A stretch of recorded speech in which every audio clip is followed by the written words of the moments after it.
हम पाकिस्तानी 22 करोड़ अवाम हैं। हमें ये बताया गया है पिछले 30 सालों में कि जी अगर तो हम अमेरिका हमारे से नाराज हो गए तो तब हम खत्म हो जाएंगे, अगर जी फलाना हमारे से नाराज हो गया तो हम ऐसे करके हमें रख दिया। मैं जब शुरू की क्रिकेट तो हमारी टीम काउंटी क्रिकेट से खेल के बड़े अच्छे खिलाड़ी थे हमारे, तो हमारे टीम के जो सीनियर्स थे उनके ज़हन में ऐसी एहसास कमतरी थी कि मैं जब शुरू में टीम में आया तो मुझे सीनियर प्लेयर कह रहे जी अंग्रेज से हम नहीं जीत सकते।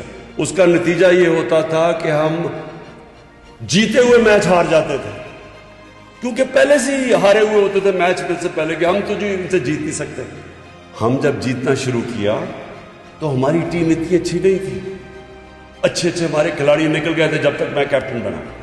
लेकिन क्योंकि हमने एहसास कमतरी खत्म की थी, मैंने लोग अपनी टीम को एक चीज समझाई थी कि जब आप कदम रखते हैं तो जब आप टीम मैदान देखते हैं तो पहले ज़हन में डालो कि यहाँ कोई भी नहीं जो मुझे हरा सकता।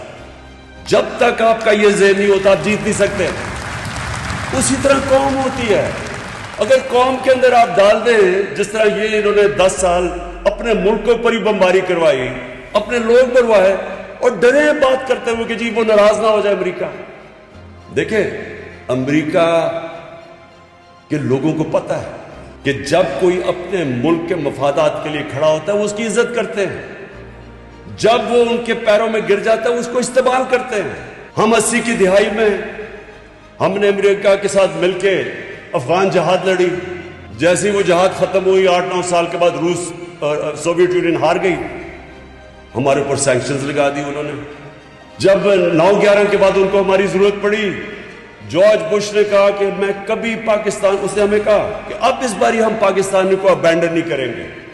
जो हमारे मुल्क को जिल्लत उठानी पड़ी, ये जो वॉर ऑन टेरर के अंदर 80,000 पाकिस्तानियों की जाने गई, इकॉनमी उजड़ गई, कबायली इलाका तबाह हो गया, 35 लाख लोगों ने नकल मकानी की, किसी ने हमारा शुक्रिया अदा भी नहीं किया, किसी ने यह भी नहीं कहा कि पाकिस्तानियों आपने हमारे लिए कुर्बानी दी।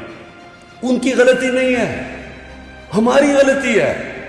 अगर हम इस्तेमाल होना चाहें दुनिया हमें इस्तेमाल करेगी, अगर हम अपनी इज्जत नहीं करेंगे दुनिया इज्जत नहीं करेगी।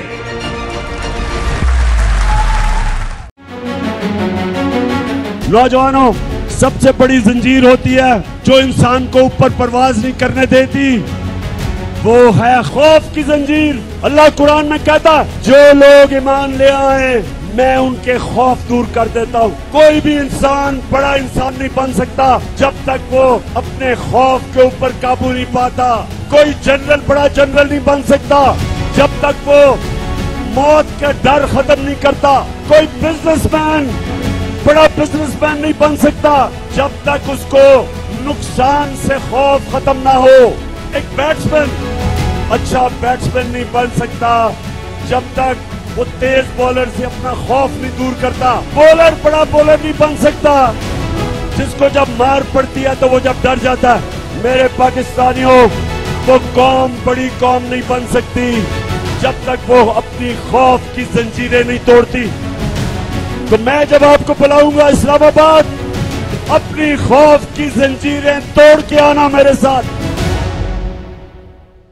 जब आप अपने नेशनल इंटरेस्ट के लिए खड़े होते हैं दूसरे समझ जाते हैं, उनको पता होता है कि अपने नेशनल इंटरेस्ट के लिए खड़े। अगर हम रूस गए, अमेरिका नाराज हो गया, मुझे तो मौका ही नहीं मिला क्योंकि उन्होंने आतशादी साजिश तो जैसे वापस आया तो गेम चला दी थी उन्होंने। लेकिन मुझे पता है कि मैं उनको कन्विंस कर सकता था। बरतानिया का मुझे मिला आदमी आके, उसने कहा जी बड़े लोग नाराज हैं, बल्कि वो एंकर ने भी मुझे कहा कि बड़े लोग नाराज हैं जी, आपने आप उस वक्त चले गए जब वो रूस उधर अटैक करने जा रहा था यूक्रेन। मैंने उससे कहा मुझे 22 करोड़ लोगों ने इलेक्ट किस लिए किया है? इसलिए नहीं कि मैं दुनिया की जाके बातें करूंगी जी उसने क्या कर दिया तो फलाना क्या कर दिया। दुगनी आबादी बरतानिया की, उनकी तो 6 करोड़ आबादी है।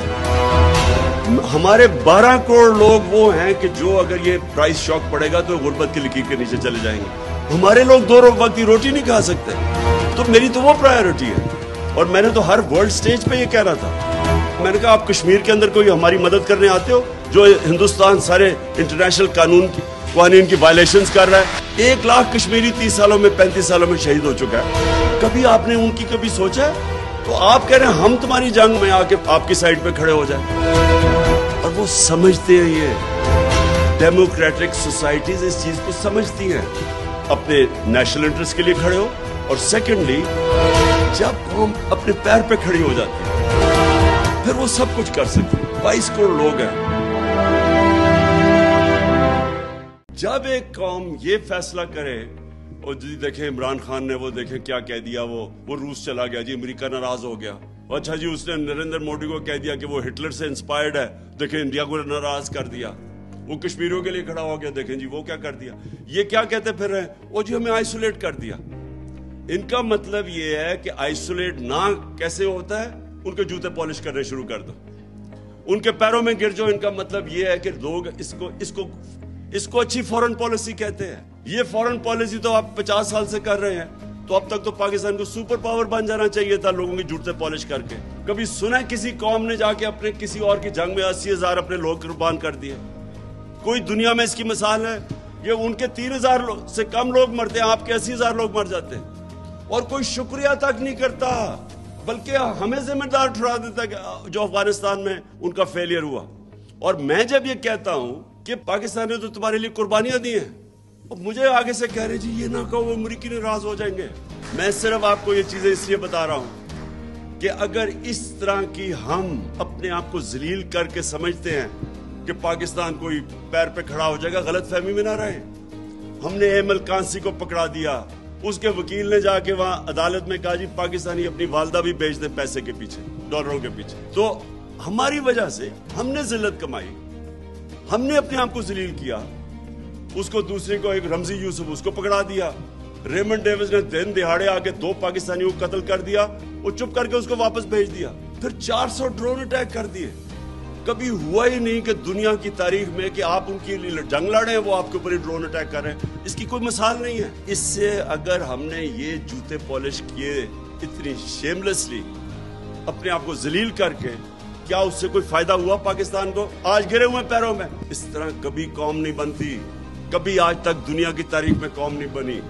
मैं बार बार मदीना की रियासत की इसलिए मिसाल देता हूं, वो पहले दिन मदीना की रियासत ही बन गई थी। उन्होंने जद्दोजहद की थी, उन्होंने मिलके, कम्युनिटी ने 2 जंगों के अंदर, जंगे ओहद और खंदक के अंदर, तो उम्मा को खतरा था कि वो बचेंगे भी या नहीं। फाके किए उन्होंने जब उन्होंने सीज की हुई थी मदीना की। नबी सल्लल्लाहु अलैहि वसल्लम ने 2 पत्थर पेट पे बांध के काम कर रहे थे, वहां कुर्बानियां दे रहे थे। कौमें कुर्बानियां दे के बनती है। भिखारियों की तरह भीख मांग के जूते पॉलिश करके कोई कौम नहीं बनी आज तक।